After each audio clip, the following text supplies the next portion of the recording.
అహరోను యాజకుడు ప్రజల మధ్యలోనికి వెళ్తూ నువ్వు ధూపార్తిని తీసుకొని 46వ వచనంలో అప్పుడు మోషే నువ్వు ధూపార్తిని తీసుకొని బలిపీఠము నిప్పులతో నింపి ధూపము వేసి వేగముగా సమాజమునొద్దకు వెళ్ళి వారి నిమిత్తము ప్రాయశ్చిత్తము చేయము, కోపం యెహోవా సన్నిధి నుండి బయలుదేరెను.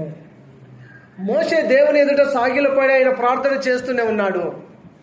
యాజకుడు ధూపార్తిని చేత పట్టుకొని నిప్పులతో నింపుకొని ధూపం వేసి ప్రజల దగ్గరికి పరిగెత్తా ఉన్నాడు. అయ్యో నా ప్రజలు ఏమైపోయారు. ప్రభు కోపమును శాంతింప చేయడానికి మోషే అక్కడ సాగిలపడి ప్రార్థన చేస్తా ఉన్నాడు. ఈయన ప్రార్థన ధూపార్తిని చేత పట్టుకొని యాజకుడు ప్రజల దగ్గరికి వెళ్ళి అక్కడ ధూపార్తిని చేత పట్టుకొని ప్రజల మధ్యలోనికి వెళ్ళినప్పుడు ఆల్రెడీ అక్కడ ఆ తెగులు ప్రారంభించబడింది. తెగులు జనులలో మొదలుపెట్టింది. 47వ వచనం ప్రకారంగా అతడు ధూపం వేసి జనుల నిమిత్తము ప్రాయశ్చిత్తము చేశాను. అప్పటికే కొంత జనాభా చనిపోయారు. ఎంత జనాభా చనిపోయారు? దేవుని సన్నిధి నుంచి ప్రజల మధ్యలోనికి వచ్చిన ఈ గ్యాప్లోనే ఇంచుమించు కొరాహు వ్యతిరేకంగా మోషేకు అహరోనుకు దేవునికి వ్యతిరేకంగా ఉన్నందువల్ల భూమి నెరవిడిచి భూమి మింగేసింది కొరాహు. వారు కాక 14,700 మంది అహరోను దేవుని సన్నిధి నుంచి ప్రజల దగ్గరికి వచ్చిన ఈ గ్యాప్లోనే 14,700 మంది చనిపోయారు. 14,700 మంది అంటే ఒక మండలం అని చెప్పొచ్చు, లేదా ఒక నియోజకవర్గం అని చెప్పొచ్చు. ఇంత పెద్ద ఊరు అని చెప్పుకుంటున్నాము. ఈ ఊర్లో అంత కూడితే ఒక 3,000 ఓటింగ్ ఉండొచ్చు. కానీ ఇక్కడ చనిపోయిన మంది లేరు. ఇక్కడ చనిపోయిన మంది 14,700 మంది చనిపోయారట.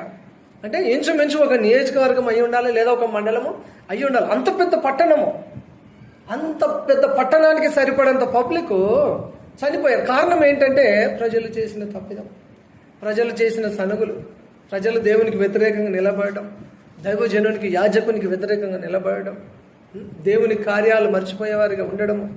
కానీ మనం ఇక్కడ పర్టికులర్గా నేర్చుకోవాల్సిన ఒక విషయం ఏంటంటే మోషే సాగిల పడడము, అతడు ఒక నాయకుడు. వెంటనే అహరోనును అలర్ట్ చేయడము, అహరోను ధూపార్తిని చేత పట్టుకొని ప్రజల దగ్గరికి వెళ్ళాడు. అక్కడికి వెళ్ళే వరకే కొంత నష్టం జరిగిపోయింది. 48వ వచనం చెప్తుంది, అహరోను అతడు చచ్చిన వారికిని బ్రతికి ఉన్న వారికిని మధ్యను నిలువబడగా తెగులు ఆగెను.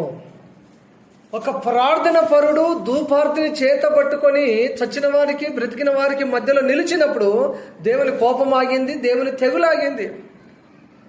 ప్రతి సంఘంలో ప్రతి కుటుంబంలో ధూపార్తిని చేత పట్టుకొని దేవుని సన్నిధిలో ధూపం వేసే ప్రార్థన ధూపం వేసే ఒక్క ప్రార్థన పరుడు ఉంటే తెగులు ఆగిపోతుంది.